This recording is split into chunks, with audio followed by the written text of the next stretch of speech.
Des asticots pour nourrir les animaux.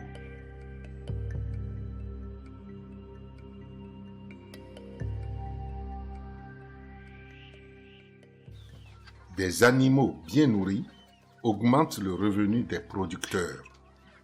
Pour nourrir leurs animaux, les producteurs recourent à la farine de poisson, au son de soja, aux tourteaux de palmiste, aux céréales et à beaucoup d'autres matières premières. Avant, nous donnions de la farine de poisson au poulet. Le poisson coûte de plus en plus cher.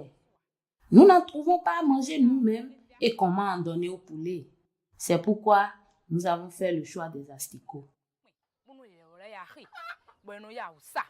Les asticots sont plus nutritifs pour les animaux que le poisson, le soja et tous les autres aliments. Dans cette vidéo, des producteurs du Sud Bénin nous apprendront comment produire des asticots de mouches soldats noirs et de mouches domestiques pour nourrir nos animaux. Les mouches soldats noirs, peu abondantes, produisent des asticots plus gros et plus riches en nutriments. Elles sont élevées en cage pour produire des asticots. Leur élevage ne dégage pas de mauvaise odeur. Les mouches domestiques, plus fréquentes dans nos agglomérations, n'ont pas besoin d'être élevées en cage pour produire des asticots. Elles donnent par contre des asticots plus petits et leur élevage dégage de fortes odeurs. Pour élever des mouches soldats noirs et produire des asticots, nous avons besoin d'une cage très facile à réaliser localement. Écoutons Brice, un jeune fermier qui nous décrit sa cage.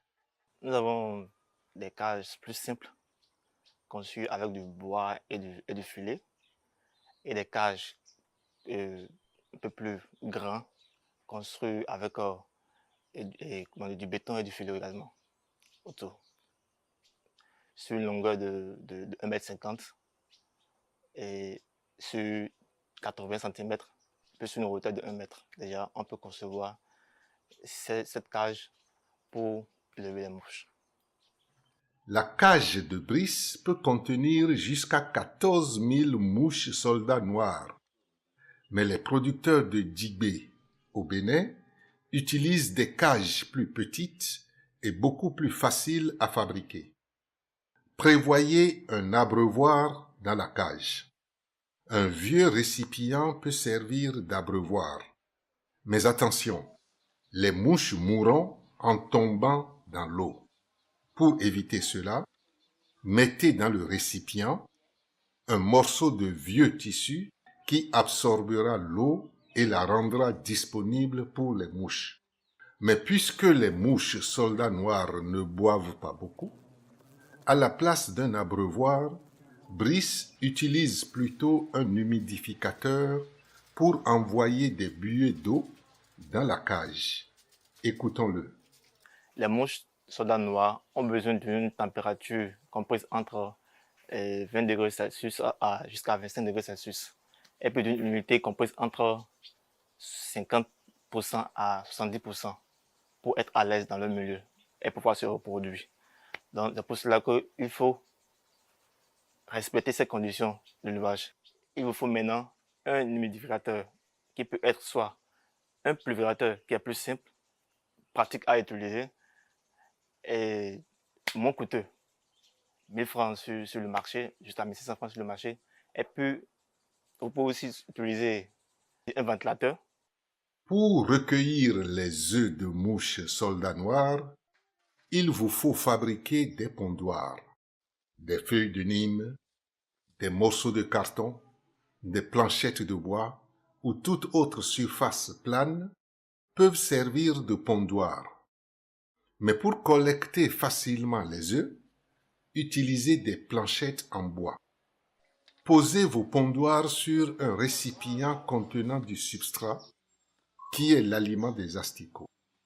Le substrat attirera les mouches. Elles viendront y pondre. Récoltez délicatement les œufs et déposez-les sur du substrat. Ils donneront des asticots au bout de 2 jours pour les mouches domestiques et 4 jours pour les mouches soldats noirs. Et ces asticots se nourriront directement du substrat. Mais comment obtenir du substrat?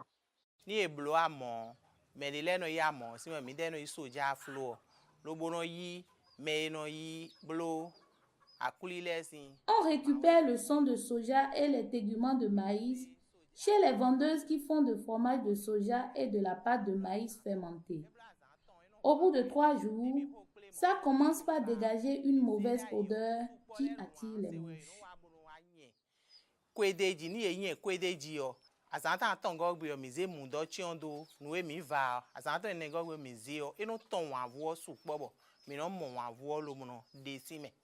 Comme vous l'avez entendu, pour fabriquer un substrat d'origine végétale, prenez une mesure de téguments de maïs et mélangez-le avec 3 mesures de son de soja fraîchement obtenues d'un processus de transformation. Si les téguments de maïs et le son de soja sont secs, ajoutez au mélange obtenu l'équivalent d'une demi-mesure d'eau. N'oubliez pas que les asticots se nourrissent de cellules mortes.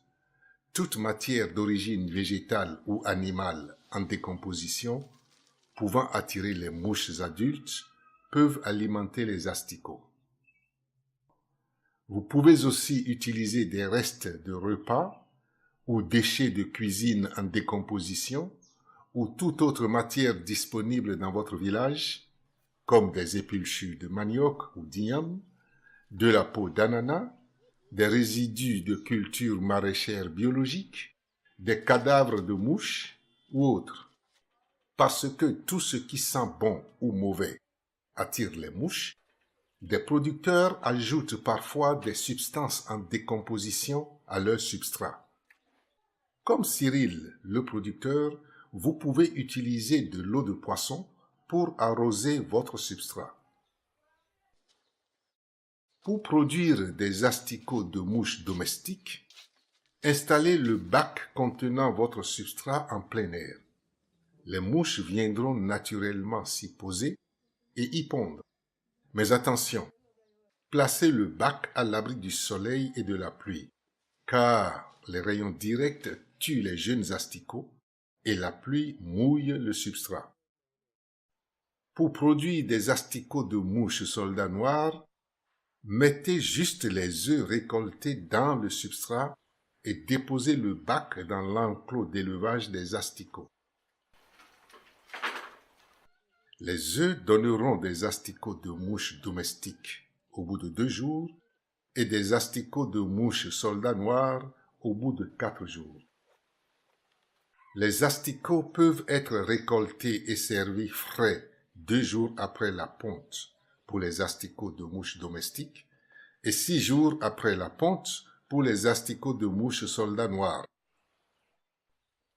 Suivons plutôt Cyril, qui nous raconte sa technique de récolte des asticots.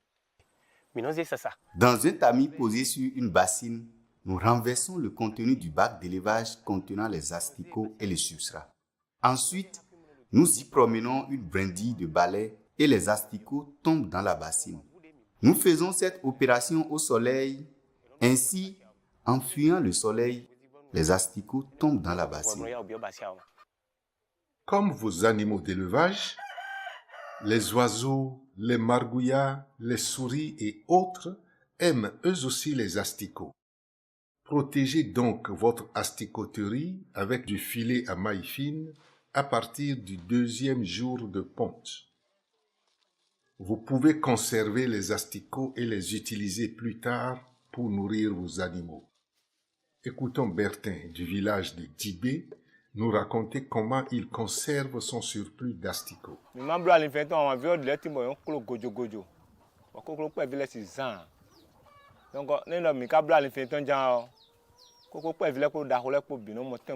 Nous transformons les asticots en farine parce qu'il y en a qui sont trop gros et les poussins n'arrivent pas à les picorer. Nous transformons les asticots en farine afin de les conserver pour nourrir plus tard les poulets.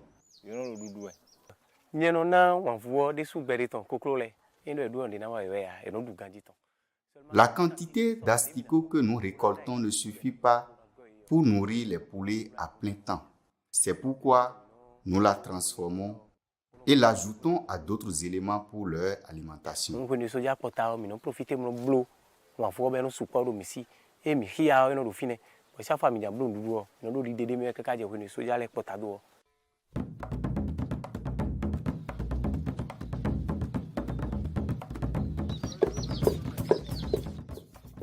Qu'avons-nous appris?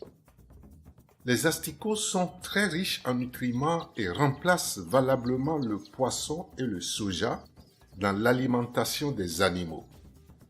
Les asticots sont produits à partir de déchets divers tels que les restes de cuisine et résidus alimentaires en décomposition, le son de soja, les téguments de maïs, les épulchures de manioc ou d'igname, la peau d'ananas, les résidus de cultures maraîchères biologiques ou toutes autres matières animales ou végétales en décomposition.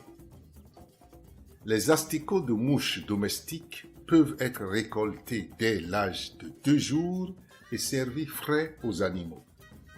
Les asticots de mouches soldats noirs peuvent être récoltés dès l'âge de 6 jours et servis frais aux animaux.